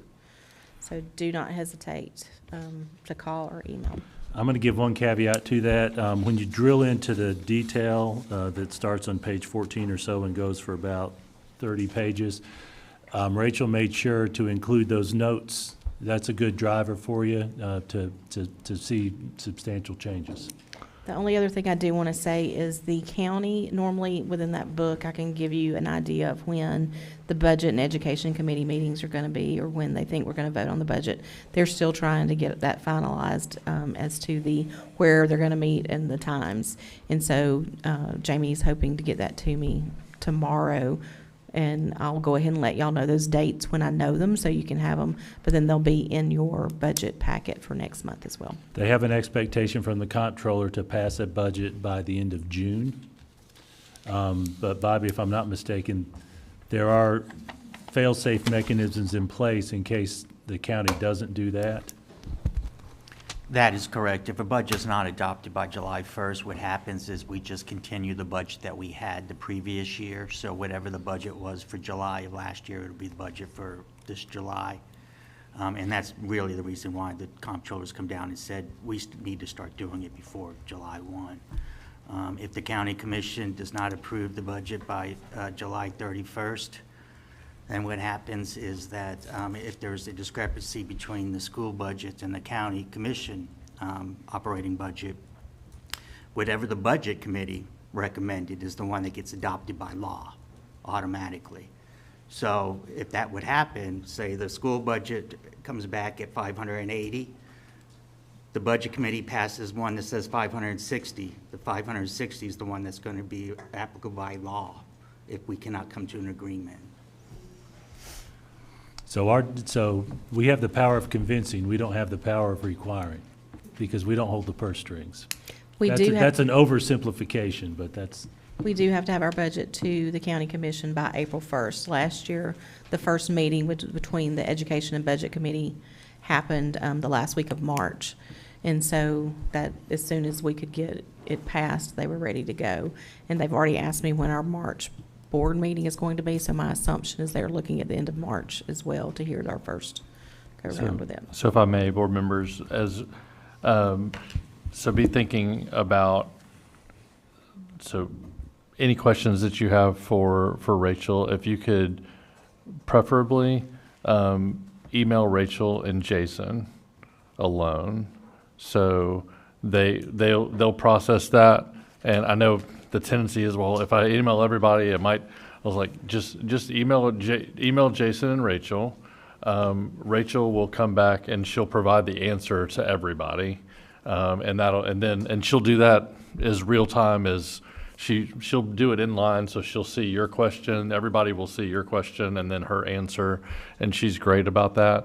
And then that'll be a time where once people see those, then it might spur more questions, and Rachel loves those rather than waiting till the last minute. But also, if you have any informational requests in terms of, hey, what does it look like if we, how much do we spend on this? If we're gonna have to start thinking about ways to reduce costs, like let's get those out. Like that's not a great time to have that discussion. The night of the work session, right? And Rachel does great on her feet, but she much prefers to go do research, and she does great research, she and her team. So let's give them the courtesy of that. Feel free to have conversations with Jason directly in terms of the things that they have as a team have thought about that probably is best talked about at this point on an individual level between board members and Jason. We're talking about reducing expenses, and so there's only so many expenses you can talk about that don't start involving real people. And I say this in light of what Bobby just said. There's a real possibility that commission's not going to come up with the money, and we've got to figure out a way to make it work. So we're likely going to have to make some tough decisions, and we need to be prepared. So everything's going to have to be on the table. But so any questions that we all have, let's get them out over to, out in the open with Jason and Rachel so that they can put pen to paper and kind of give us the numbers on what that stuff's going to look like. thank you. So we'll vote on the budget in March. That's correct. To send to them. That's correct. We have a responsibility to get our proposed budget to the county commission By before April 1st. So we are asking for a vote at the March meeting. Gotcha. Okay. We adjourn? Hold on. Oh, darn it. Before we leave, I feel bad. We haven't met since the ice storm, and I just want to give a special thanks to some departments, and this is not an exhaustive list by any means, but our maintenance crew, the time that they put in tough conditions to make sure kids could get into school, transportation, making sure the mechanics, drivers, making sure the buses were running after being out in the cold and ice for over a week. Our food service department had to make adjustments to the menu because our food trucks couldn't get there. Safety department, all the SAC, there's a ton. We could go down the line. Payroll had people working out of the hotel to make sure, because they didn't have electricity, to make sure we got paid. And I just want to, it was fantastic. Like, it's amazing how prepared they were, and it was just like, okay, this is what we're going to do. We're going to take care of it. Everybody had a plan, and it was executed. It was really, really good, and I didn't want to get out of here without saying that. Brian, thank you for that. Brian's a feeler, I'm a thinker. Thank you so much for mentioning that. And I want to add one, I want to add one more. The volunteer work at those two warming shelters at Franklin High School and Fairview High School was incredible. I know some of you all visited. It was about 100 volunteers to make that work. The vast majority of those volunteers were school people who just stepped up. And it's what ought to happen in a community like this. I spoke to it at the commission meeting when I presented to him, so I'm sorry I missed it here. Thank you, Brian. All right, adjourn.